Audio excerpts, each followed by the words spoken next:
So today I'm so excited because we have Ari with us. You help me pronounce that a little bit later. That's He perfect. has been doing a lot of activities in our industry. So let's get to know you better. So if you could just present yourself and talk about your background just for a little bit. Yeah, sure. Well, thank you. First of all, I'm really excited to be here with you. I was very shocked when you contacted me. I feel like a baby translator still, so it's like, oh my God, what? You sure Uh, look like one. yeah, I do. I have a baby face. Yeah. I'm not that young, but anyway. Well, I studied philosophy for my undergrad, and studying philosophy is like it's very fun. I loved it, but then it's like, what am I going to do with my life?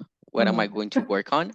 So I started doing all sorts of things when I graduated, like delivering cakes and training, like working out, and just a lot of things randomly to see what I'd like. And Mhm. then I started working at a museum. I really liked art, and I did um, philosophy of art, Mhm. and so I got working there. I worked there for a little bit. Then I started working in the like culture sector at the university. But I don't know. I don't like offices. I don't like. I don't like being around a lot of people and having to be there every day and talk Mhm. about what you brought for lunch every day. I find it like mind numbing for me. So I started doing freelance translations and proofreading Mhm. with my sister, with whom I've worked all like ever since we were born. We've done Mhm. everything kind of together. And then I did a master's degree in developmental studies because we were in the peace process here in Colombia, and I was really interested in seeing how I could be a part of it and how it could be like of any help. But I figured out I can't be of any help working again in an office or Mhm. doing such things. I think translating and proofreading is very helpful also. And then I went to Australia to study art curatorship, to do a master's also in art Oh, you were curatorship. physically there, right? Because I Yes. thought you had just done things online or something like that. So I didn't realize that you were actually there. Hmm. No, I went there. It was amazing. It was really hard for me for my I think mental health being so far away, and then it was the pandemic and everything Mm. was pretty hard, but I learned so much about art, about English, and about myself. Hmm. So I really enjoyed it.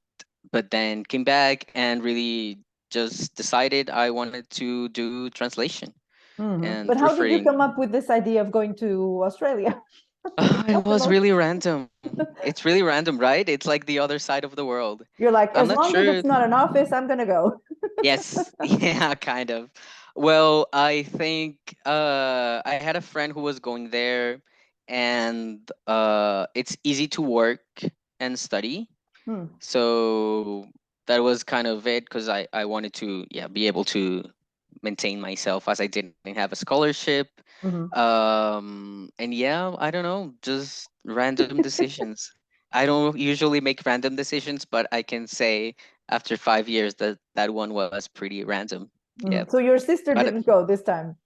no, my sister has lived in Sweden for Oh. 7 or 8 years now. Hmm. Yeah, she left to do her master's and she just finished her PhD. Hmm. Yep. Very good. So then you Yes. worked in all sorts of projects. And then, as far as I know, at a certain moment, you were a bit inclined towards a more specific subject with environmentalism, things like that, right? Yeah, so you know how you just one day randomly start. I don't know. I think everything is just like you make decisions and you like do this structure in order to like get a life and start working, and then just random things happen. And we got with my sister a job translating for the C40, which is US organization for climate change. And we did it and it went really well, so we started getting a lot of jobs from them, Hmm. and that's how we ended up working with climate change. which is pretty exciting. Like I like it, but I know I didn't choose it. It chose it kind of chose us, I guess. And Yeah. now we've been like working towards offering our services to social organizations, more human rights, and yeah, grassroots organizations. So what's the big project that you have right now, Um, if there is one? so, well, the big project is uh, m- like finding resources to maintain our lifestyle, I guess.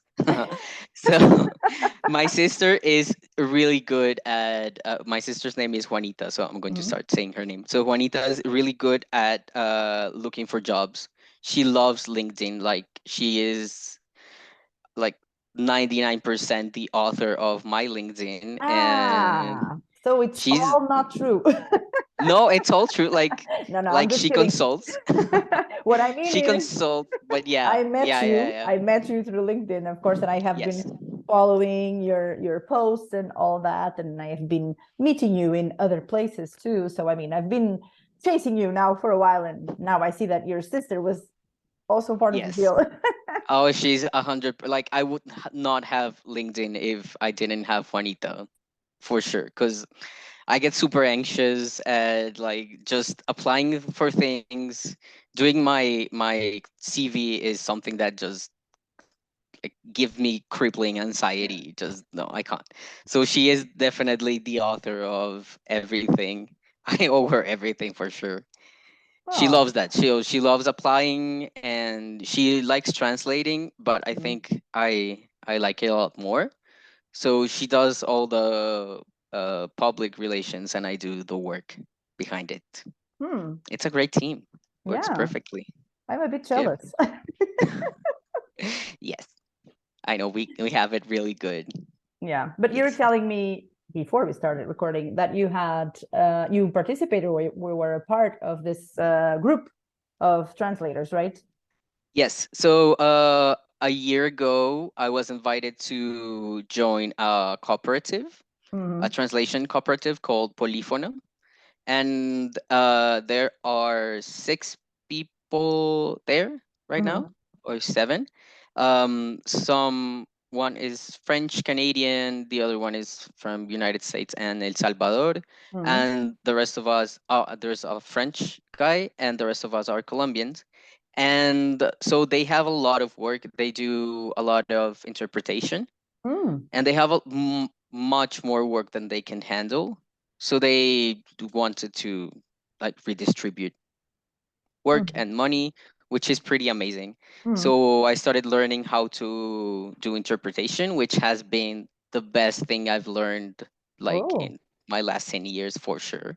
Mm-hmm. It's amazing. I really, really enjoy it. And yeah, we've been working in that project. So we share our work and our money and our problems. It's pretty amazing. You I'll be share your posting money and your more. problems.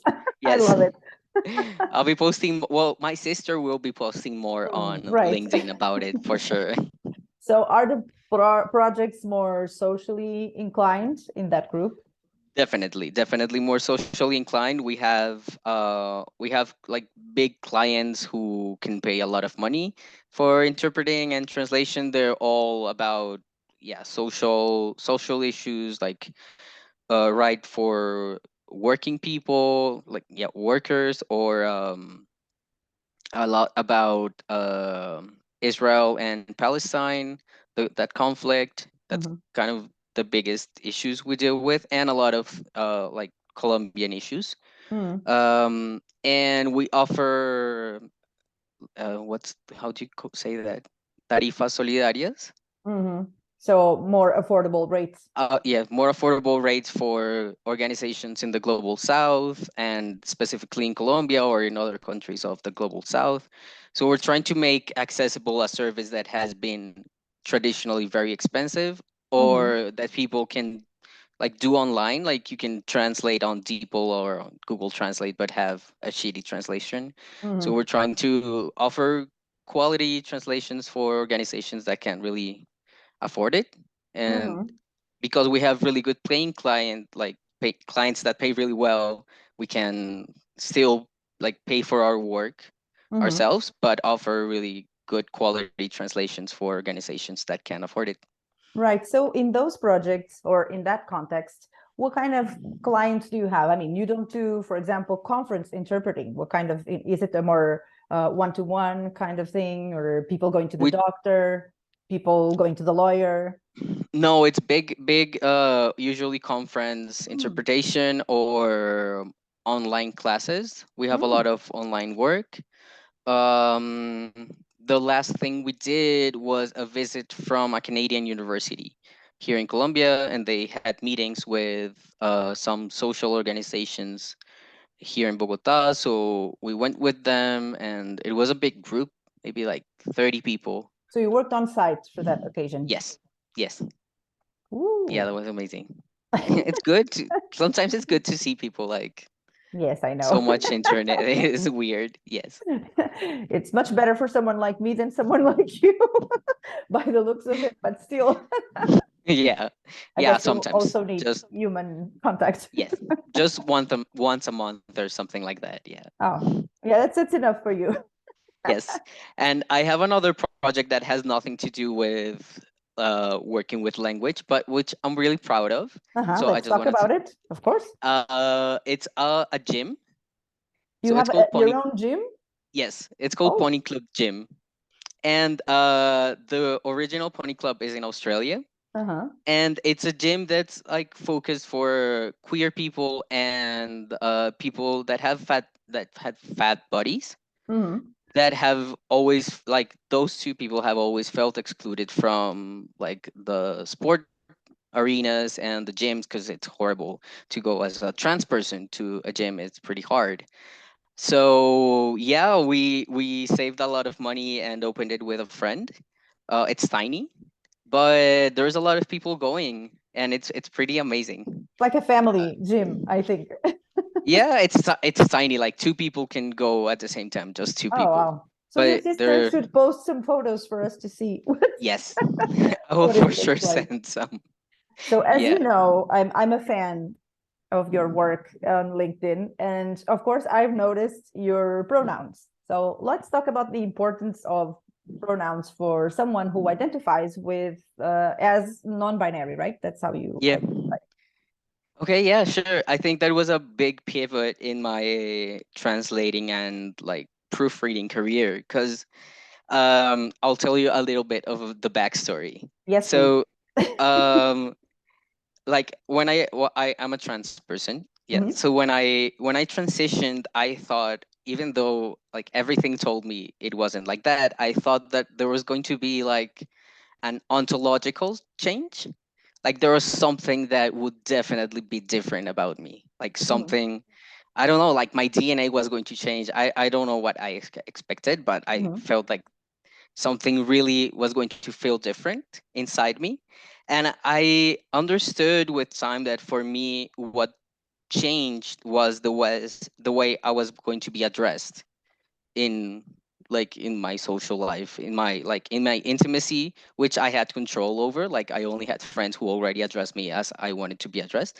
But Hmm. then in the street, just going to the supermarket and not being called and treated as a female, that was what I didn't like. Hmm. So I realized, which was like I already knew in my brain, like in my mind, but I didn't know in my with my body and my heart, that what needed to change was the language which with which I was named.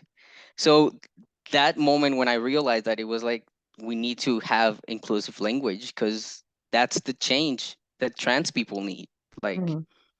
they need to be named as they feel they should be named. So that's when I started working with inclusive language, like doing a lot of emphasis on that issue. For me, is it's crucial. Like in, as you know, in Spanish, as it happens in Portuguese, everything is super gendered. Yep. So like the bed has a gender and the computer has a gender, but like that's not important. But all the adjectives and around me will have a gender, and it's so hard. It's just so hard, right? Like like masculine is the like the The universal, dominant the dominant and linguistic universal way, yes. way. Yes, so we have the Royal Spanish Academy, which is like, I love rules, and I have a weird relationship with the Royal Academy because I'm like, thank you for having so many rules that I can consult and follow and teach, yay. But at the same time, it's like, can we So you're a please grammar person, be, right? yes, I love Yes, grammar, I yes. understand. Dictionaries and grammar, I know. Yeah, like my favorite class in school was definitely the one where I learned grammar, and Yeah, yeah, yeah, loved it. yeah, I know. uh we can share that. I think we can share that with a lot of people who are listening also. Yay, Yes, of so course. yay, We grammar hope so. nerds. Yay, grammar nerds, for sure. But at the same time,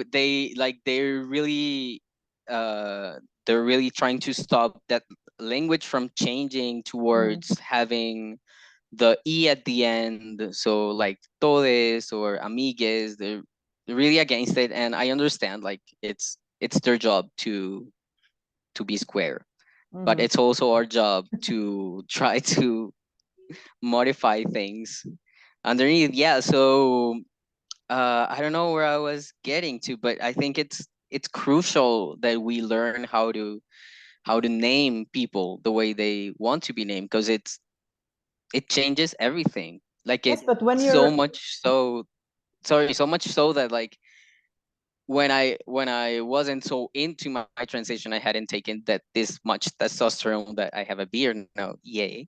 And I would go congratulations. out. Yay. Thank you. I'm very proud of it. Like, I went out and I was trying so hard to be named as a, at least as, not as a female. Yeah. Mhm, Like, as a guy, because I didn't expect people in the streets to call me by, like, non-binary or, yes, neutral pronouns. mhm. And when I did my best and nobody did, like, I went to the supermarket and everybody was like, Mrs. Lady, Queen, because in Colombia it's like Reinita, mi Reina. amor, bizcocho. And I was like, it just filled me with dread of going out. It completely destroyed my self-esteem and my, yeah, like, my will to live, actually. So it's like, you can name people the way they want to be named, and you can forever change, like, their life, Mhm. or at least their day. So I think it's crucial. So you do have your ways of trying to solve those situations when you are at work, translating and interpreting and all that. Do you have like three or four kind of techniques for us, Latin language speaking people, Yes, to keep in for sure. mind when we're Yes, working? I think it for sure depends on who your client is, Mhm. and who are you translating for. You know, So, you know like, what if my I'm, fetish show is RuPaul's Drag Race. oh, okay, oh yeah, you like Yeah, real, is I that watched reality that. TV? Yes, that is reality TV, and I actually you don't know it, so it's I the know, yeah, oh I you know it. know it, right? Yes. So I watched it in every language, so that's what I do. Okay, awesome. Yeah, so I know a lot of versions, and I can only imagine what those subtitles go through. And actually, I would love if anyone knows anyone who has subtitled anything related to the drag race somewhere. That would I'd be love to amazing. talk to them. I'll be waiting for that podcast for Yes, so sure. I'll keep on searching for those people. So if anyone knows about someone who has already worked on that show or similar shows, because now they have a bunch of them, because they have to deal with this constantly. So I'm always Yeah. wondering, what are you going to do now? What are they going to do now? Right? And I don't even mean the grammar parts, which are where you probably are a specialist, but Mhm. also the whole specific jargon of the community, right? Of the Oh yes. queer community of which I'm also a part of, obviously. So I'm very interested in this matter from that point of view. But so let's hear about one or two things that we can start implementing in our daily work.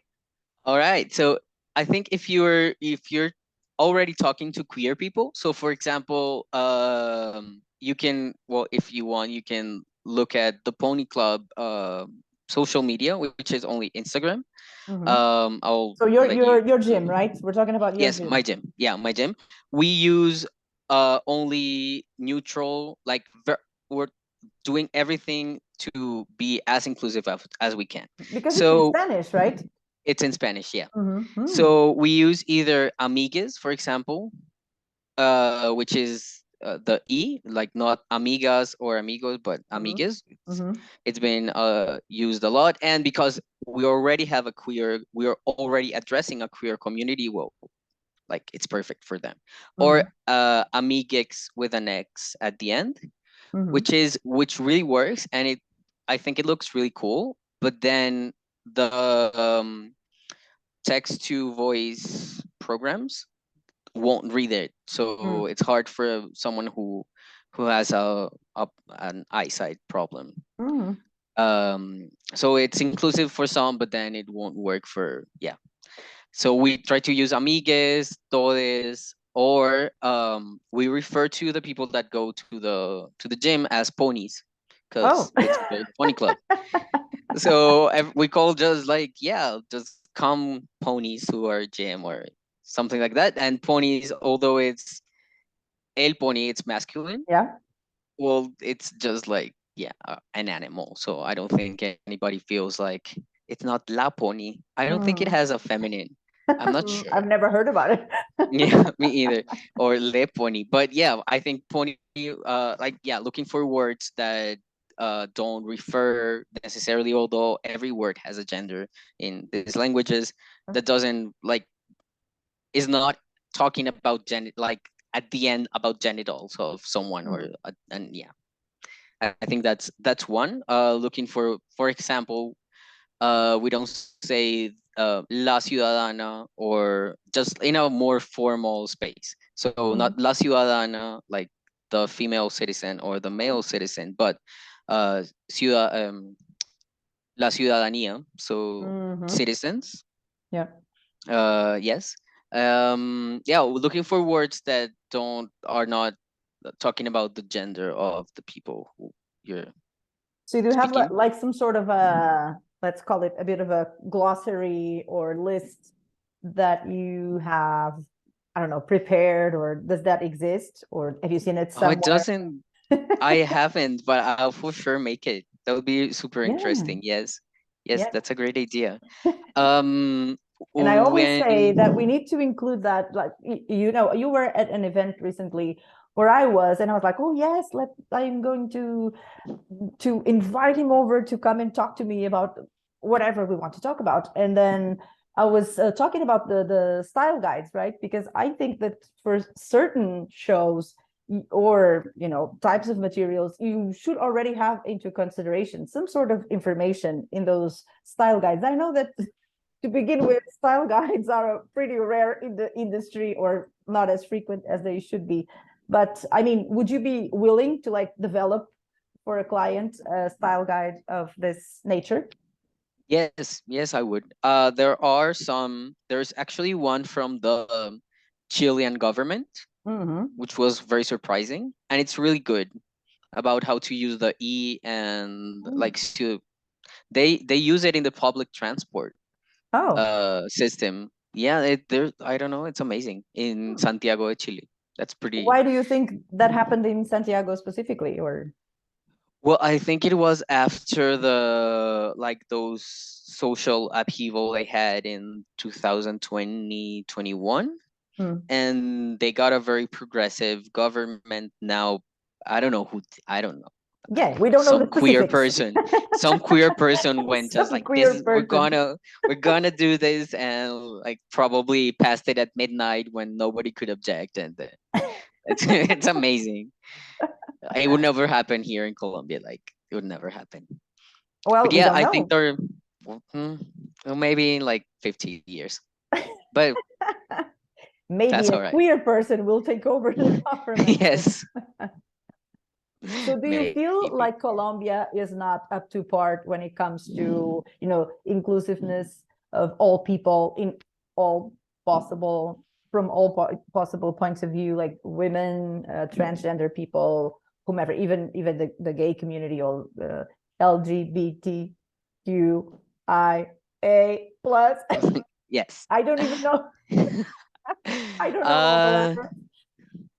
I don't know. I feel like we have a very progressive government also right now, but we have a very progressive uh, vice president who's Francia Marquez. Like she's the first black woman ever to be in that kind of power, and she's amazing, and she's working towards really different types of inclusion. But I think we're still in a like in a previous phase. I think I think modifying language, like public language, like Mhm. used by public officers to include trans people is maybe too much right now when we still facing so much like violence regarding, I don't know, racism and violence towards women. I think there are fights that need to be fought first, Mhm. and that's all right. Like I think that's all That's right. like a prerequisite to then go further into more specific needs of certain parts of the population, I suppose. I guess you're right. Yeah. That's pretty much the way I see it too. Yep. I Yes. understand where you're coming from. It totally makes sense. So, I'm gonna hold you to it. I'm going to ask you about this public style guide or for Latin languages, and I mean I'm open to participating too. If you if you No, need any amazing. examples from Yes, Portuguese, that would be great. that And would be then really cool. we would have an episode talking about it. Maybe you can invite your sister too, because she's a part of our conversation. Yes, for sure. My Or sister whomever you is want, amazing. your fellow translators from your cooperative and all of that. Okay, that So would be amazing. yeah, for sure. So Ari, thank you so much for this. There's a No, lot thank of you. information packed here, I would say. And it's been amazing talking to you because I already knew that I was interested in your work. But as you know, this is my excuse to actually ask more specific questions. And at the same time, that everybody gets to know you better. And whomever follows your work already follows your work, but whomever doesn't gets to know you a little better and starts following what you do from now on. And maybe they need your help in the nearby countries or somewhere else in the world, or they get inspired. So all of this is really important. And I thank you from the bottom of my heart. Thank you so much No, thank you. for It's been talking to me. amazing. You're such a good like conversation. I don't know. I was going to say a word in Spanish, but yeah, it's Yeah, go great. ahead. Say anything you want. Eres una gran conversadora. Oh, thank you so much. I already I knew. can take it as someone who just talks. No, because you ask really good questions. No, I guess they were just the obvious questions. Because we're getting to know each other too, since this is our first time talking to each other. So thank you so much. And let's have a future episode about specific rules, lists of words, things that you think or a group of people believes that should be implemented, or at least should be a starting point for doing something different. Thank you so Awesome. Yes. much. Thank you. And I'm going to keep on following your adventures, and we'll talk soon. No, thank you. Thank you All so much. right. Thank you.